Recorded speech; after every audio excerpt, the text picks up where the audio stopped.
thee under his wings, yea, so gently sustaineth. Hast thou not seen how thy desires e'er have been granted in what he ordaineth?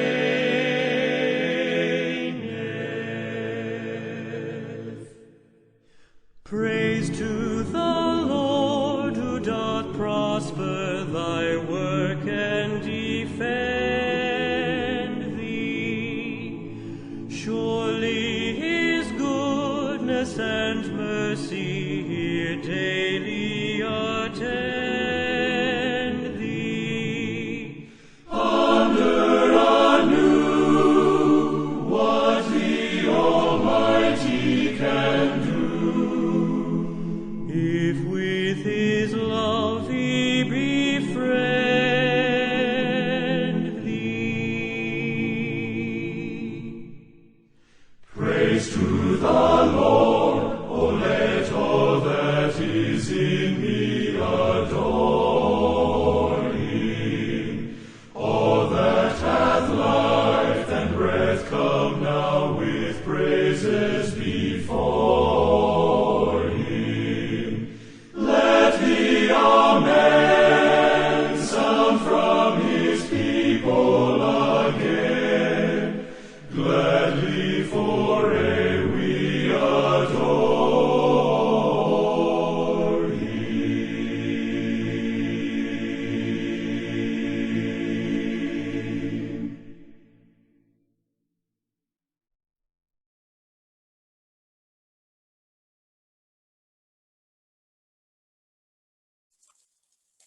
Dis-moi, Seigneur, de quoi demain sera fait? Mon demain à moi, celui de ceux que j'aime. Tous ces demains semés d'espérance qui attendent de germer. Les vois-tu, Seigneur, ces espérances enfouies au plus profond de nos jardins secrets, là où personne n'entre, sinon toi et toi seul. Dis, les feras-tu éclore un jour, nos espérances en graines, nos rêves, nos projets? De quoi demain sera fait? Après tout, qu'importe, puisque ta présence, Seigneur, m'accompagnera. Elle m'accompagnera au cœur de mes déserts, comme au plus fort de mes joies. Ta présence qui m'invite déjà à vivre aujourd'hui pour mieux réaliser demain. Alors non, ne me dis pas, Seigneur, de quoi demain sera fait. Dis-moi seulement que tu es là. Bienvenue à vous, sœurs et frères, qui nous avez rejoints par écran interposé pour partager notre commune espérance et notre soif de Dieu. Car nous le croyons, en marche sur le chemin d'espérance qu'il a tracé pour nous, nous sommes conduits loin de nos peurs et de nos entraves, habités par la certitude de ne pas être abandonnés à notre sort, de ne pas être seuls pour porter le poids de nos épreuves, pas seuls pour chercher et entrevoir le chemin de la vérité et de la vie. Oui, heureux sommes-nous, sœurs et frères, puisque c'est la grâce et la paix qui nous sont données de la part de Dieu, Père, Fils et Esprit Saint, dans la simplicité et dans l'amour. Nous chantons la louange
que ma bouche chante ta louange, car nous sommes le peuple dont tu es le berger. Nous sommes celui ou celle à qui tu dis « Fortifie-toi et prends courage, car je serai moi-même avec toi et tu feras de grandes choses. » En ces temps troublés et difficiles pour nombre d'entre nous, nous sommes heureux de pouvoir prendre le temps de la halte, Seigneur. Un temps propice pour nous recentrer sur l'essentiel. Propice pour nous laisser interpeller par ta parole et ton évangile. Et ce matin, une fois encore, nous voulons célébrer ta fidélité et chercher à discerner le projet que tu as pour chacun d'entre nous.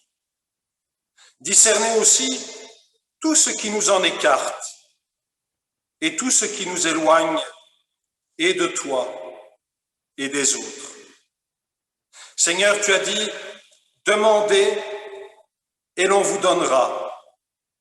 Cherchez et vous trouverez. Frappez et l'on vous ouvrira. Ce matin, nous te demandons de nous apporter toute la nourriture spirituelle dont nous avons besoin pour affronter notre quotidien. Nous cherchons à discerner et comprendre ton projet et ta volonté pour nos vies. Nous frappons à ta porte et tu nous ouvres tes parvis pour célébrer ta grandeur et ton amour inépuisable. Voilà pourquoi, avec le psalmiste, nous proclamons sans fin, Seigneur, nous chanterons ton amour. D'âge en âge, nous proclamerons ta fidélité. Oui, nous le savons, ton amour est établi pour toujours et ta fidélité est plus ferme que les cieux. Le monde célèbre tes merveilles, Seigneur, et l'assemblée des croyants, ta fidélité. Seigneur, Dieu de l'univers, qui est puissant comme toi? C'est l'amour qui rayonne de toi. Heureux le peuple qui saura t'acclamer tout le jour à ton nom. Il dansera de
vous imagine derrière votre écran en train de, surtout si vous avez des enfants près de vous, en train de bouger, de chanter et danser comme nous n'oserions jamais le faire à l'église.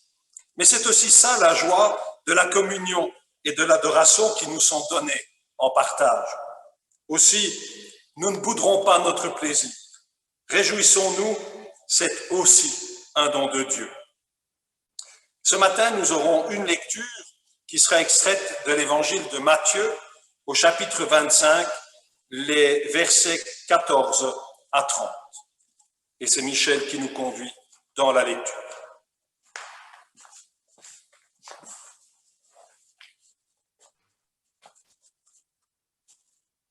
Tout se passera comme pour cet homme qui devait partir pour un long voyage à l'étranger. Il réunit ses serviteurs et leur confia la gérance de sa fortune. Il remit à celui-ci 5 talents, à celui-là 2, et à ce troisième 1 talent, en tenant compte des capacités personnelles de chacun. Aussitôt après, il partit. Celui qui avait reçu les 5 talents se mit sans tarder à les faire fructifier, de sorte qu'il en gagna 5 autres.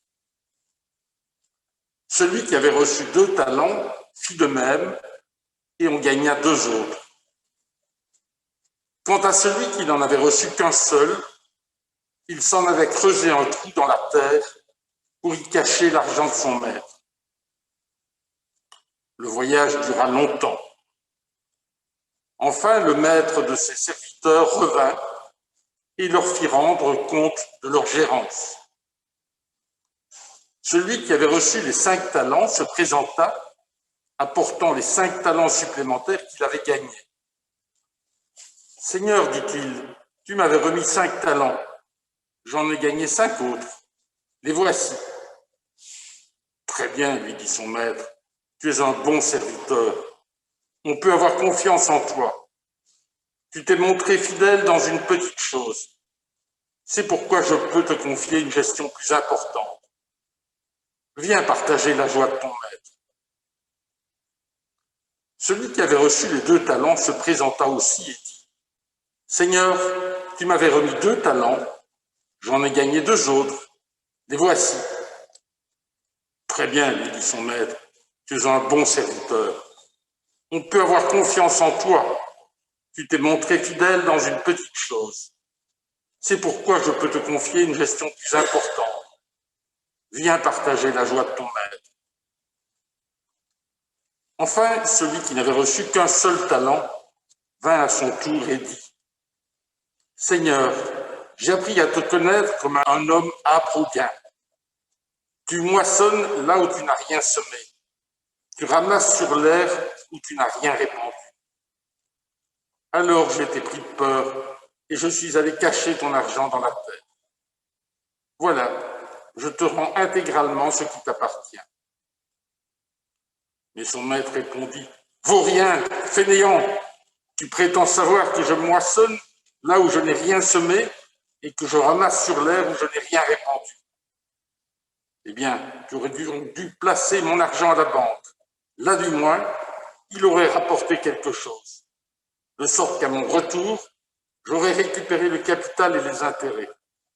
Ôtez-lui donc le talent et donnez-le à celui qui en a déjà 10, car on donnera encore davantage à celui qui possède déjà, de sorte qu'il sera dans l'abondance. Mais à celui qui n'a pas ce qu'il devrait avoir, on ôtera même ce qu'il a. Quant à ce bon à rien de serviteur, jetez-le dans les ténèbres du dehors, où il y aura des pleurs et d'amers regrets. »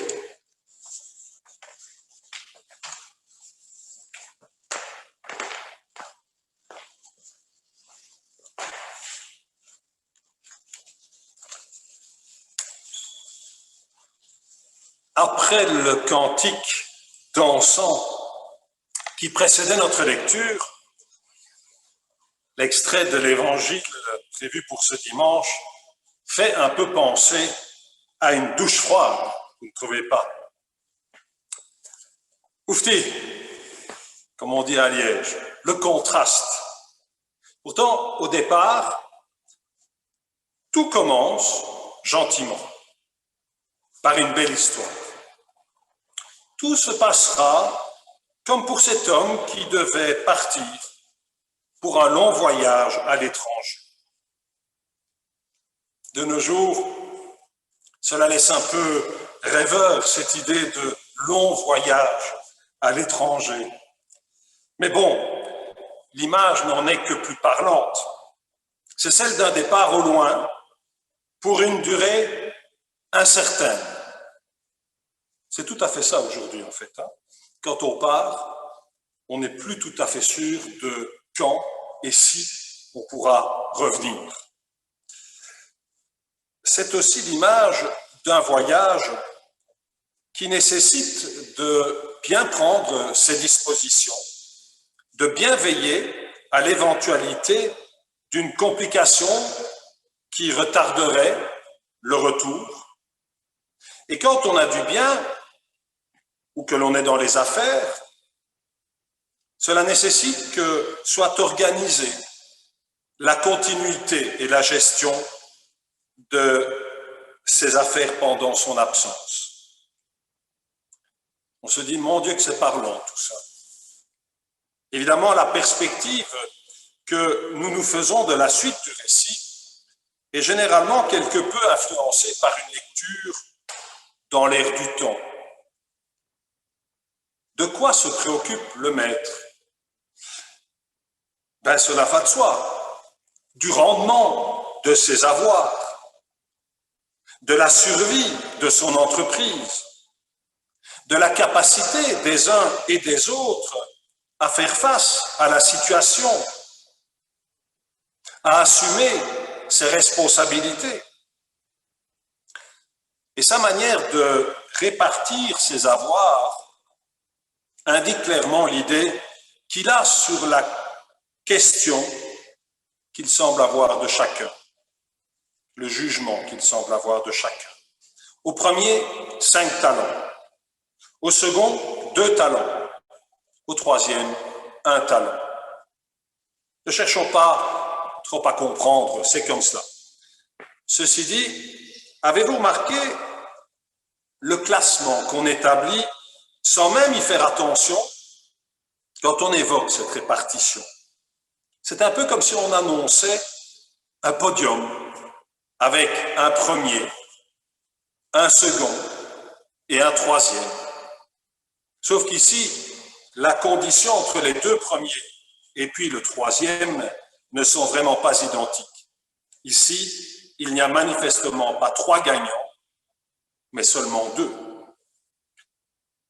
Le premier, en voilà un qui n'a pas manqué de se faire remarquer. Non seulement il était capable de ne pas gaspiller ses talents, mais en plus, il les a fait fructifier à du 100%. C'est ce qui s'appelle faire de l'argent de nos jours. On en rêverait d'un rendement pareil. Le second, tiens, c'est curieux, on aurait tendance à dire presque tout naturellement, bon ben, ce n'est pas mal non plus. Comme s'il avait fait bien moins que le premier. Or, pourquoi donc? Pourquoi dirions-nous spontanément cela, rien que parce qu'on l'a cité en second, comme s'il avait fait moins bien que le premier, alors qu'il a eu exactement le même rendement proportionnel à la mise de départ que le premier, du 100%. Vous voyez combien les chiffres et les classements peuvent donner parfois une image pour la moins tronquée des réalités. Certes, il avait reçu moins au départ, mais il l'a rentabilisé à l'identique. Il a fait tout autant d'argent que le premier. Serait-ce parce qu'inconsciemment on imagine que, puisqu'il avait moins au départ, il aurait dû le faire fructifier davantage encore que le premier pour prouver réellement peut-être ce qu'il vaut, que nous aurions ces quelques réserves spontanées à son encontre. La question mérite d'être creusée, je pense. C'est en tout cas une belle mise en garde qui nous est faite, car elle nous dit, dans l'économie du royaume de Dieu, prenons toujours garde à tous ces jugements inadéquats qui nous guettent de manière tellement anodine. Quelle étonnante image donne-t-il ou donnerait-il du maître ces jugements inadéquats, si les choses en allaient vraiment ainsi? Pas très reluisantes, en tout cas. Soyons donc toujours vigilants à ne jamais ajouter du poids et du jugement à l'encontre de notre prochain, alors que le divin juge lui-même ne le fait pas. Et puis, dans notre parabole, il y a le troisième. Qu'aurait-il à en dire? Beaucoup de choses ou peu de choses, selon. J'aurais tendance à dire, cette fois-ci, peu de choses, tant il était prévisible et ce qui se confirmera par la suite, il était peu fiable. Il avait reçu un talent. Il a rendu un talent. Pas de perte, pas de profit. Juste la préservation du capital en n'ayant pris aucun risque de se tromper ni de se faire sévèrement reprocher en cas de perte de la mise.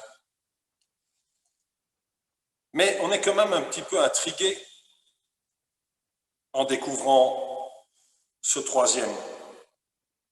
Les autres ont fait du 100% de rendement et lui, nada, rien. C'est troublant, d'autant que nous ne sommes peut-être pas si peu nombreux à penser, oui, mais en attendant, il n'a pas pris de risque inconsidéré. Il n'a pas risqué de mettre en péril le patrimoine de son maître en le faisant fructifier au risque de perdre sa mise de départ. Parce que c'est facile de prendre des risques quand on a beaucoup. On peut toujours se refaire. Il suffit de ne pas tout miser en une fois.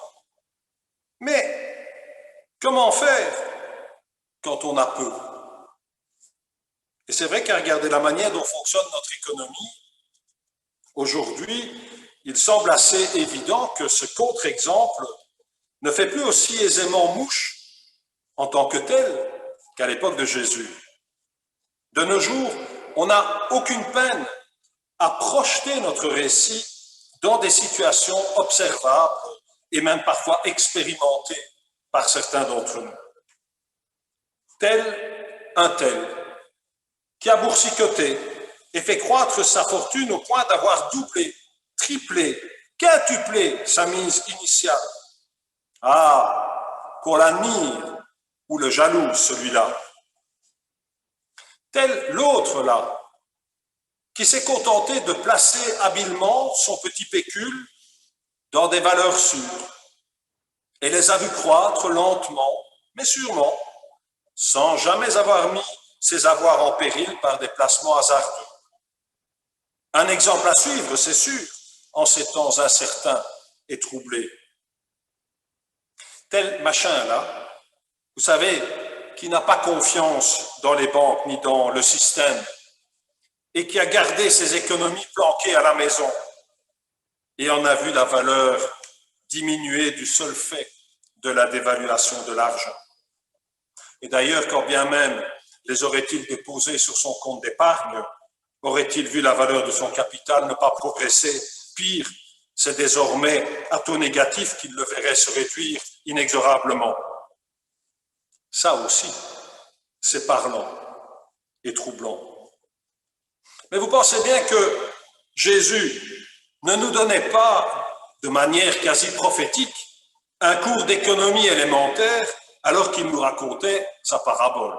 Non, ce qu'il ciblait devait forcément être plus subtil que cela.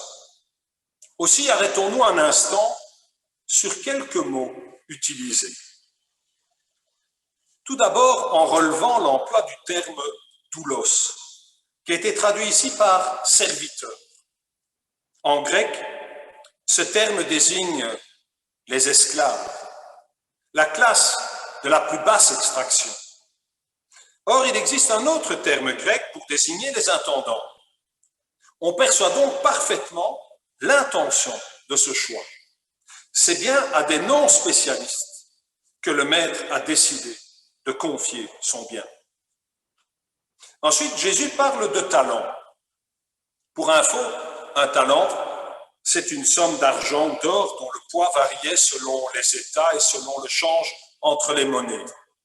À l'époque de Jésus, un talent était environ égal à environ 60 000 mines, ou 60 000 drachmes. Vous allez me dire, cela ne nous dit quand même pas grand-chose, je suis d'accord avec vous. Mais si par contre je vous dis qu'un talent d'argent en Israël pesait environ 45 kilos et un talent d'or environ 90 kilos, là, c'est tout de suite plus parlant, évidemment. C'est une somme colossale dont il est ici question. D'ailleurs, Jésus dit bien que l'homme remit ses biens, ce qui est traduit dans notre version par sa fortune. Et plus exactement, il remit la gérance de sa fortune. En clair, c'est de son essentiel, c'est le gros de ses biens qu'il a remis entre leurs mains et n'a gardé que le nécessaire pour partir en voyage. Et il précise que la répartition s'est faite en tenant compte des capacités personnelles de chacun. Ici, on le voit, il est évident que c'est de toute autre chose qu'une question d'économie dont il est question. À travers l'exemple de ces serviteurs, esclaves, appelés à gérer une fortune sans en avoir aucune compétence préalable, mais seulement des capacités à exploiter, à laisser s'exprimer. Jésus ne nous interpelle-t-il pas quant à notre propre manière de gérer nos capacités et nos dons, cette richesse, sa fortune qu'il a placée en nous? Comment les gérer en les laissant s'exprimer, en les laissant être exploités résolument, en toute confiance, en prenant le risque d'oser tenter de les faire fructifier au mieux. Interpellant.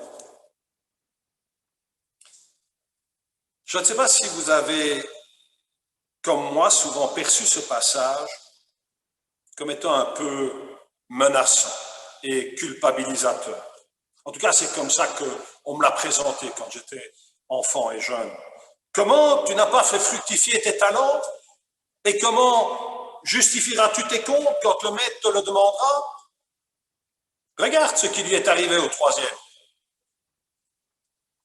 Je suis d'accord, on ne peut pas éluder cette partie-là sans plus, comme ça. Non, c'est sûr. Pourtant, oserais-je avouer que plus j'avance dans ma vie, plus il me semble que c'est passer complètement à côté de l'essentiel que de lire cette parabole avant tout comme une mise en garde. Parce qu'il me semble quand même que ce que Jésus nous dit à travers cette parabole, c'est avant tout que, la répartition effectuée par le maître n'a mis personne à l'épreuve au-delà de ses capacités, ni au-delà de ses forces. Que le maître a dosé ses mises en dépôt en fonction des capacités de chacun. Et c'est leur fidélité et leur dynamisme volontaire, qui a porté du fruit et confirmé, si besoin en était, la confiance toujours plus grande que le Maître peut désormais placer en eux. On peut avoir confiance en toi, dit-il. Tu t'es montré fidèle dans une petite chose. C'est pourquoi je peux te confier une gestion plus importante. 2. Le résultat de cette fidélité pour cette petite chose, c'est de pouvoir partager la joie de son Maître, nous dit-il. Une joie inégalable, une joie profonde qui réjouit le cœur et l'esprit, qui fait instantanément oublier les prises de risques consenties, les peurs qu'on a dû surmonter, une joie qui remet à leur juste place le sens de nos quêtes, de nos efforts, voire même de nos peurs. Voilà ce que je veux avant tout retenir en écoutant cette parabole.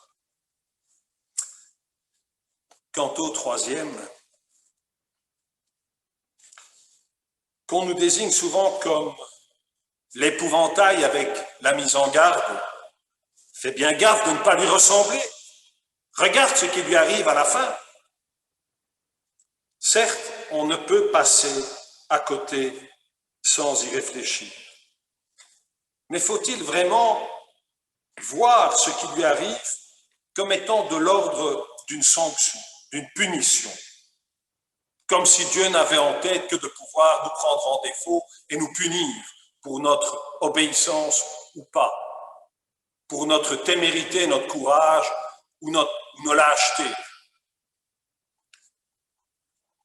Pour ma part, je préfère y observer la description évidente de ce qui arrive immanquablement à celui ou celle qui passe résolument à côté de son essentiel, alors qu'il aurait pu en être autrement. Régulièrement dans la vie, nous sommes confrontés à des choix.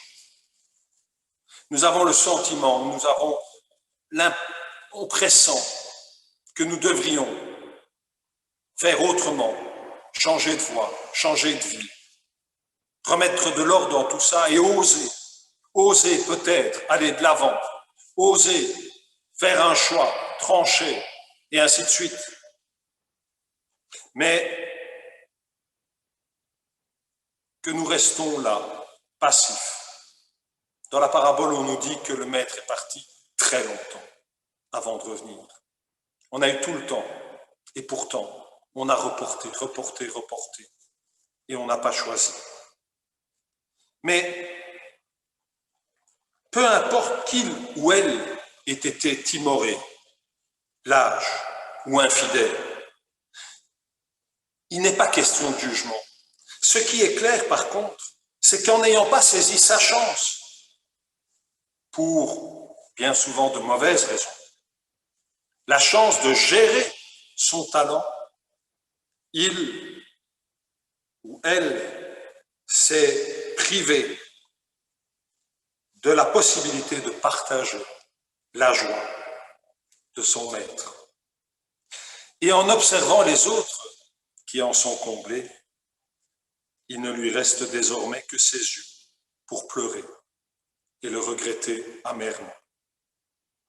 Alors je regarderai toujours cette parabole de manière positive, comme une invitation à oser et à oser se lancer dans l'aventure de la vie en plénitude de sens. Amen.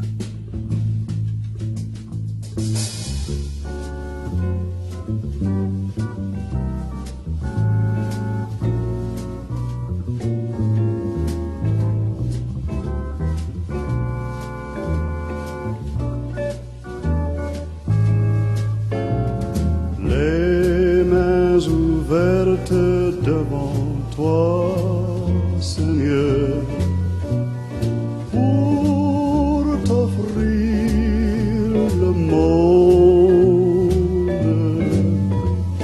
les mains ouvertes devant toi, Seigneur, notre joie est profonde. Les mains ouvertes devant toi, Seigneur, pour t'offrir le monde. Les mains ouvertes devant toi, Seigneur, notre joie est profonde. Garde-nous tout petits devant ta face, simples et purs comme un ruisseau. Garde-nous tout petits devant nos frères et disponibles comme une eau. Les mains ouvertes devant toi, Seigneur, pour t'offrir le monde.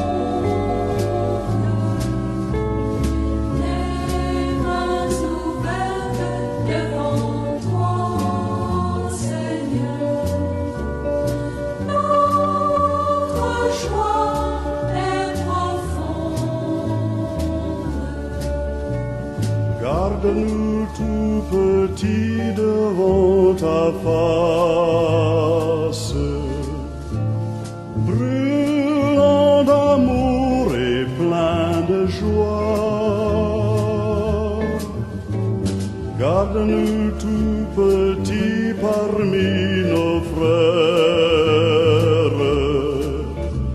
simple chemin devant leur pas.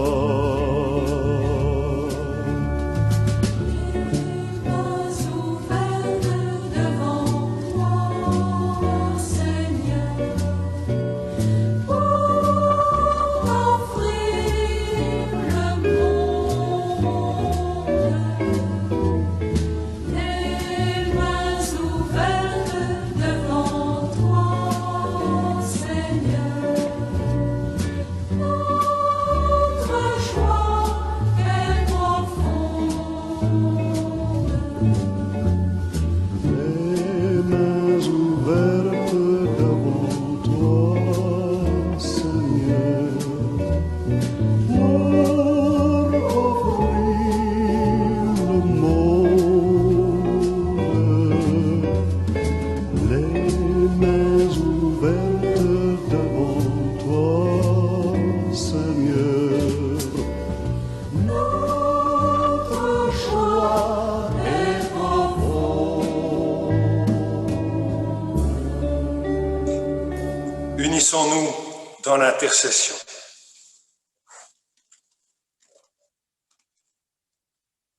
Seigneur notre Dieu, réveille les forces cachées en chacun de nous.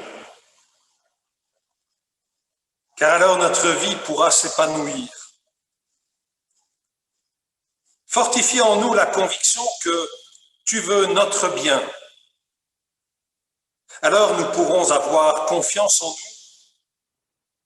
et faire confiance aux autres. Ranime en nous tous les talents que tu nous as confiés. Alors nous serons comblés et nous comblerons les autres. Oui, Seigneur notre Dieu, aide-nous à bien exploiter ce que tu nous as donné.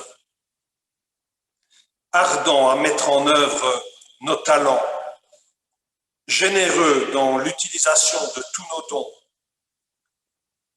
pour te rendre gloire et pour le plus grand bien de tous, et pour que nous soyons vraiment heureux de vivre. Seigneur, tu nous as placés là où nous sommes avec une mission, celle de proclamer ta gloire, de chanter ta louange et d'intercéder les uns pour les autres et pour le monde tout entier. En ce temps de pandémie, où tant de gens sont impactés, tant de gens souffrent, tant de gens sont inquiets, tant de gens sont endeuillés, nous voulons te les présenter et te demander de susciter auprès de chacun des témoins de ton réconfort, de ta paix, de ta bienveillance. Agis à travers chacun et chacune pour que nous puissions apporter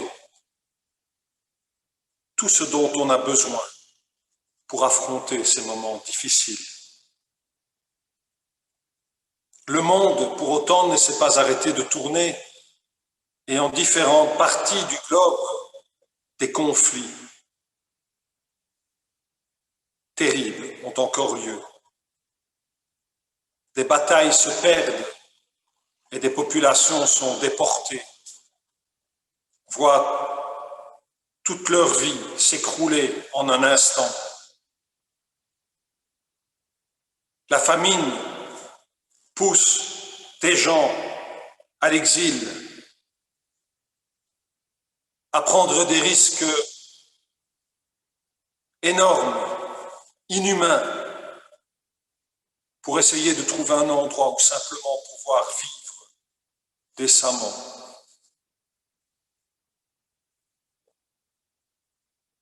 Il y a la violence aussi qui règne en tant d'endroits. Et en ces moments de confinement, on le sait, à quel point elle se déchaîne, la violence faite aux femmes, la violence intrafamiliale, l'homophobie, autant de situations où des hommes et des femmes se laissent aller à leurs plus bas instincts dans la violence et d'autres subissent et parfois même en meurent. Ne permet pas que nous soyons indifférents. Ne permet pas que nous soyons tellement centrés sur nos petits problèmes personnels que nous ne puissions plus ouvrir les yeux, tendre une main, écouter, réconforter, oser simplement être humain vis-à-vis de tant de situations et de tant de frères et de sœurs en humanité qui en ont besoin. Mais nous nous rappelons aussi, Seigneur, que tu nous donnes toutes les forces nécessaires et que tu nous as donné une gestion à la mesure de nos capacités. Aussi nous te rendons grâce et nous te disons, Seigneur, parle, sauve, relève et envoie-nous. En Jésus, le Christ notre Sauveur, nous t'en prions. Amen.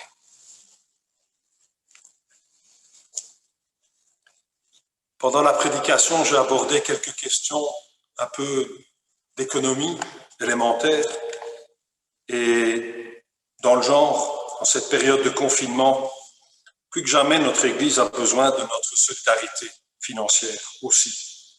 Si donc vous souhaitez faire un geste d'offrande, comme vous le feriez si vous étiez au culte par l'offrande lors de la collecte, eh bien, vous pouvez le faire en effectuant un don sur le compte de la communauté qui se trouve